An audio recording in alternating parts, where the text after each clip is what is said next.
Bon, cette église de Montréal avait l'air quand même pas mal aussi. Mais bon, il faut que j'aille jusqu'à Eauze là. J'ai pas le temps de faire toutes les églises.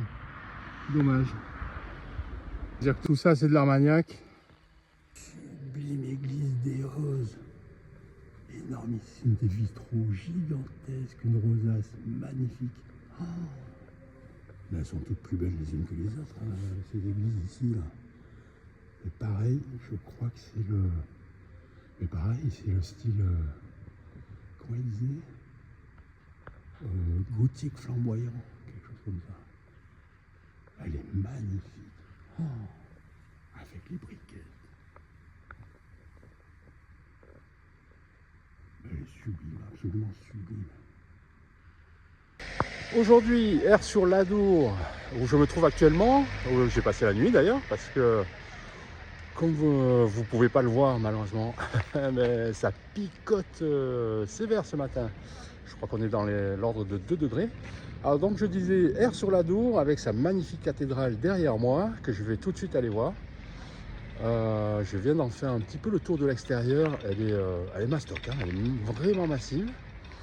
Donc on va voir ce que ça donne de l'intérieur. Regardez le marquage des tâcherons, c'est-à-dire les ouvriers qui ont œuvré pour la construction de la cathédrale. Ce sont les marquages qu'ils laissaient sur des pierres pour prouver qu'ils avaient bien travaillé sur cet édifice et pour pouvoir se faire payer par la suite. La devanture de cette magnifique cathédrale qui change un peu de celle que je vous ai montrée précédemment. Un style vraiment roman, très brut, très massive. Et là, donc, il devait y avoir donc 3 petites statuettes sur le tympan. Alors, autant vous dire, l'intérieur tranche radicalement avec l'extérieur. Non mais regardez-moi ça. C'est énormissime. Là, tout a été richement rénové. Hein. Ouais, toutes les couleurs ont été remises, ont été refaites. Ah, elle est splendide. Elle est, alors, comme j'ai peut-être pu le dire sur un autre édifice précédemment, ça ferait presque trop neuf. J'aime sentir ces bâtiments dans leur jus, moi. Mais elle est magnifique.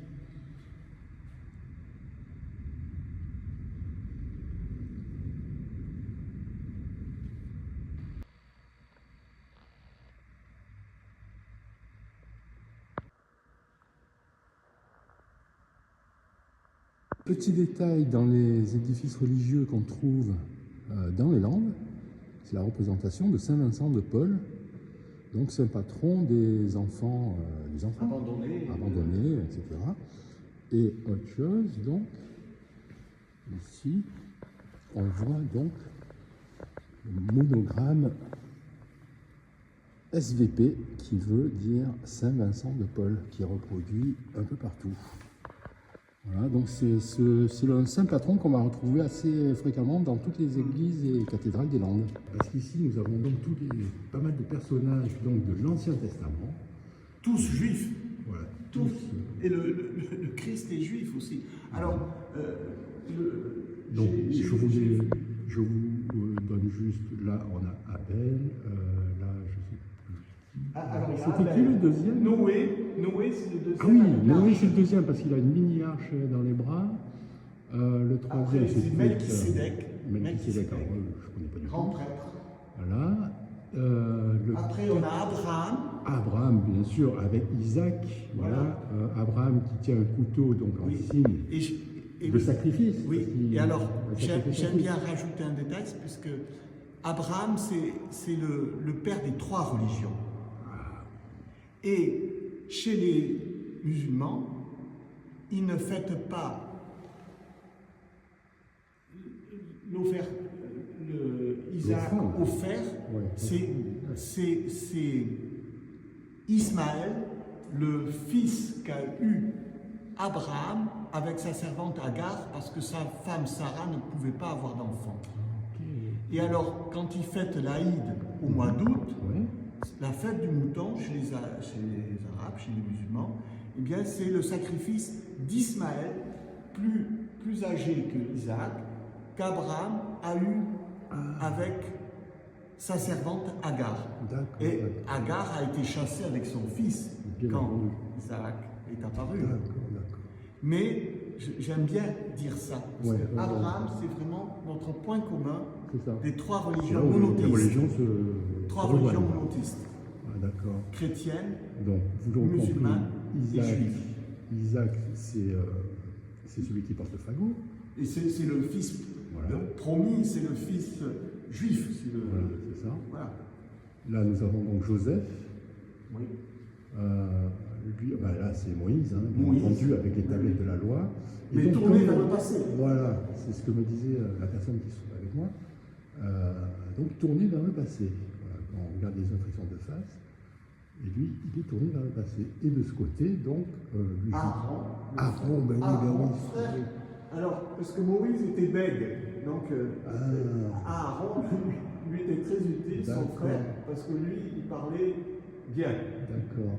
Et enfin, le dernier, Élie, le prophète Élie. Voilà, le prophète Élie. Et donc, petit détail que vous aurez sans doute pas remarqué parmi tous ces personnages, c'est que Moïse, c'est le seul à être pieds nus, puisque c'est lui qui a foulé la terre sacrée.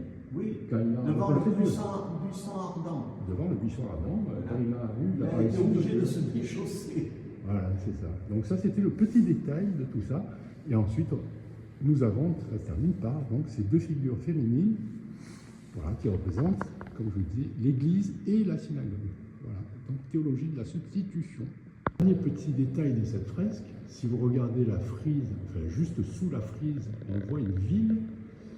Et en fait, il s'agit de Jérusalem. Oui. Alors, pas n'importe quelle Jérusalem, on remarque 12 portes, et c'est la Jérusalem de l'Apocalypse. Voilà. Représentant très certainement les 12 tribus juives. D'Israël, autant pour moi. Je ne sais pas, c'est 5 ans. Voilà. Mais c'est bien Jérusalem qui est représentée au-dessus des personnages. Oui. Les détails n'en finissent plus. Et sur le bas, donc, c'est intégralement couvert de ce signe qu'on appelle le chrisme, qui est un signe qui a vu le roi Constantin. Le ciel, voilà. Donc il a vu dans le ciel ce signe avant une victoire. Voilà. Et donc on peut lire, arrêtez-moi si je me trompe. Non, donc on peut lire dans cette croix, ce sont des lettres, donc des lettres grecques.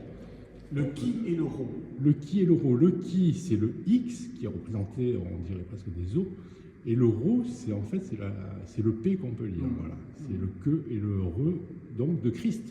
Voilà. Vraiment.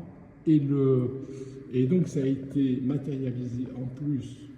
Enfin non, ça a été souligné par la première et la dernière lettre de l'alphabet de chaque côté de ce signe, qui est l'alpha à gauche et l'oméga, non, l'alpha à gauche et l'oméga à droite, qui symbolise que le Christ se trouve au début et à la fin de toute chose.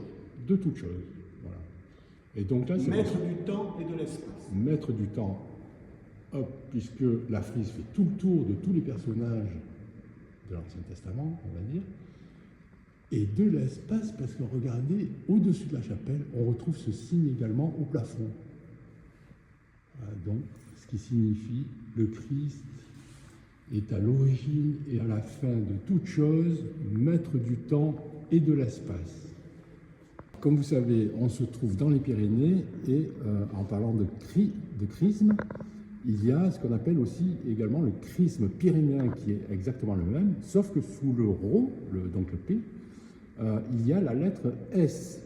Donc on peut lire que le Christ c'est la croix, le X, le P le Père et le S donc sur le chrisme pyrénéen, le Saint-Esprit. Voilà. Et c'est quelque chose qu'on va retrouver donc généralement dans les églises cathédrales romanes des Pyrénées, spécifiquement. Et j'aurai très l'occasion de passer voir ça et de vous montrer tout ça un peu plus tard sur le chemin. Sur ce vitrail, donc, on peut lire le premier miracle du Christ, c'est-à-dire les noces de Cana, où on voit sur la première scène du bas le changement de l'eau en vin. Il n'y avait plus d'eau à table. Du coup, non, il n'y a plus de vin. Il n'y a plus de vin à table. Voilà. Ils avaient tout bu et le Christ leur dit donc d'aller puiser de l'eau et c'est à ce moment-là que l'eau est changée en vin. Et ensuite, il y a le petit garçon qui présente des pains à Jésus qui va les multiplier. Du coup, et ensuite, c'est la communion, donc la communion qui est à la messe. Voilà, à la messe, voilà, tout simplement. Tout à fait. Donc c'est assez intéressant d'essayer de lire et de décrypter en fait ce qui est indiqué dans les vitraux. Finalement, dans les vitraux, on a souvent les scènes qui relatent toute l'histoire en fait, de Jésus. Sur l'autel, donc la représentation de la scène, avec y compris Judas. Et je ne sais pas si vous vous rappelez de l'anecdote, donc c'est à ce moment-là que Jésus dit « Le premier qui recevra la bouchée me trahira » et on voit Judas qui pose la main sur le plat. Voilà. Très joli, tout en bas-relief. Côté-ci, donc on voit Jésus avant sa mort, bien entendu. Le jeudi saint, au moment du repas, le dernier repas, la scène. Voilà, exactement. Où on voit déjà les apôtres, certains apôtres qui ont l'air un petit peu...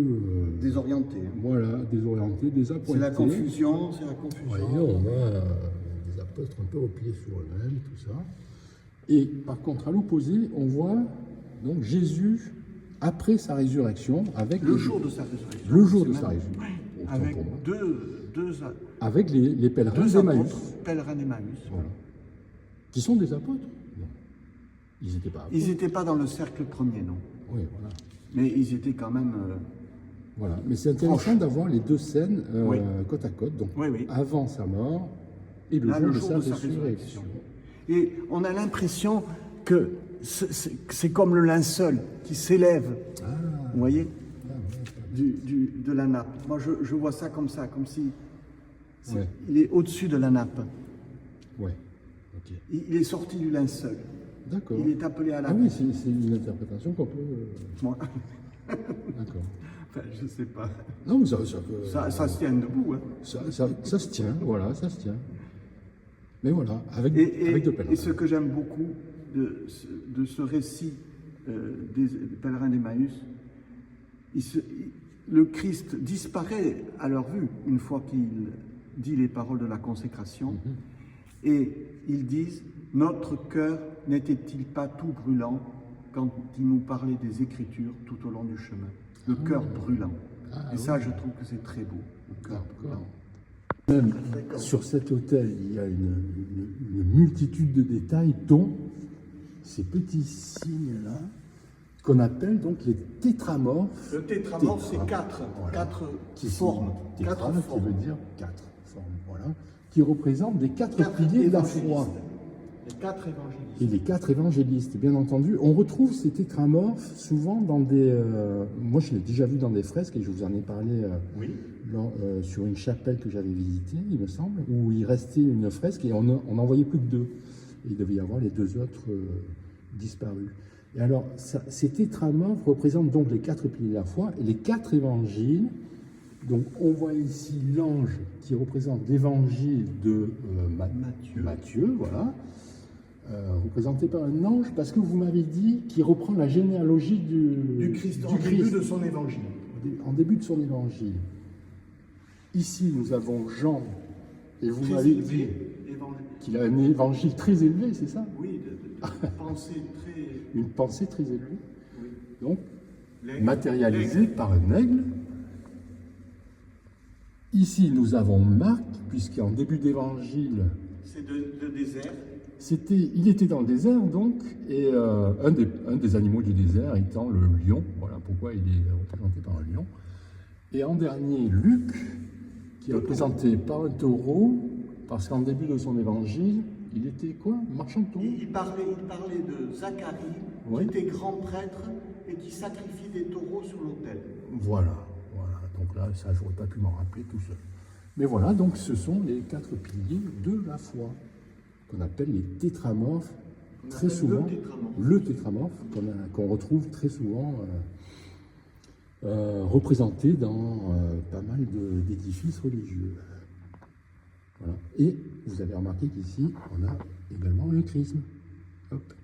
Petit détail dans cette cathédrale, c'est que lorsqu'on quitte cette chapelle, si on regarde le vitrail en face, on a également la représentation des 2 pèlerins d'Emmaüs sous des formes différentes. Voilà. Mais c'est à peu près la même scène.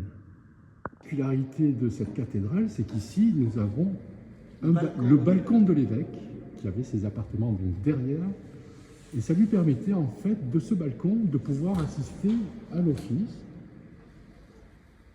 Ici, voilà.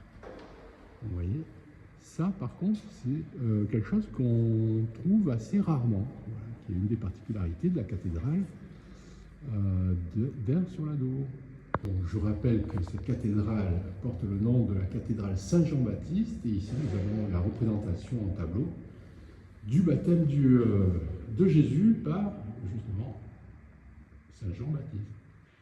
Donc, dans cette cathédrale d'Aire, les 2 derniers évêques du 19e sont arrivés pour le premier, Épivant, en 1859, un an après les apparitions de Lourdes. Lourdes n'est qu'à 100 km d'ici, d'Aire, et donc ils ont vraiment insisté beaucoup sur Marie.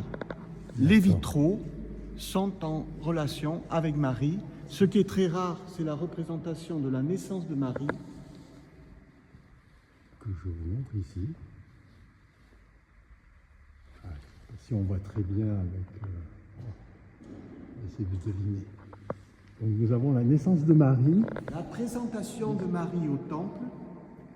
Ah, alors celui-ci, on le voit rarement, je trouve. Oui, aussi. Et on a un petit Jean-Baptiste dans... Vous voyez, on a un macaron là en bleu. Ouais, on ouais. a un petit Jean-Baptiste dans le macaron. D'accord. Et après, vous m'avez dit qu'il y a c'est la visitation. la visitation. La hein. visitation, c'est-à-dire... Ah non. Ça, c'est la visitation. Ah oui. C'est Marie qui se rend Chez sa cousine. Élisabeth, qui attend Jean-Baptiste. Ouais, Et on a Zacharie elles sont par enceintes derrière. en même temps. Voilà. Ouais, ouais. On a Zacharie par derrière et on a Joseph à gauche de... Et l'autre m'avait dit qu'il y avait l'Annonciation. L'Annonciation. Donc là, Marie, ça c'est avant la visitation. Hein. Voilà. C'est Marie qui a la visite de l'ange Gabriel, qui lui Voilà, annonce c'est ça. qu'elle va concevoir le Christ. D'accord. Et au fond, vous m'avez Alors, dit, l'Assomption, l'Assomption, dans le donc, vitrail. c'est le vitrail central. Alors, je vais m'en approcher. Ah, on ne voit pas très bien, mais bon, je pense que pour certains, vous aurez déjà vu la représentation de Marie qui monte au ciel, c'est ça? Oui. Et alors, quelque chose qui est sympathique aussi, c'est dans le dôme, Oui. il y a le couronnement de Marie. Voilà, Par Jésus. par Jésus. Voilà. Donc, il y a une fresque qui se trouve dans le dôme de cette cathédrale. Donc, dans un dernier vitrail, on a l'évocation du dogme de l'Immaculée Conception. Ce dogme a été prononcé par le pape Pie IX en 1854, et donc qui déclare que Marie n'a pas été touchée par le péché originel. Incroyable. Ici, c'est une chapelle consacrée à Marie de Lourdes, parce qu'elle est en bleu. Alors, dans cette chapelle, on trouve sur les fresques l'histoire de Jésus et de Marie. Donc, en premier, l'Annonciation, ange Gabriel. Deuxièmement, la visitation à sa cousine Élisabeth. La naissance de Jésus, on retrouve Joseph, et avec ce fameux agneau qui annonce un peu le sort de Jésus par la suite, le sort du Christ par la suite. Et ici, donc la présentation aux autorités juives de Jésus. Et pour finir, la fuite en Égypte, puisque le roi Hérode à cette époque avait décrété de tuer tous les nouveau-nés. Voilà, d'où la fuite en Égypte.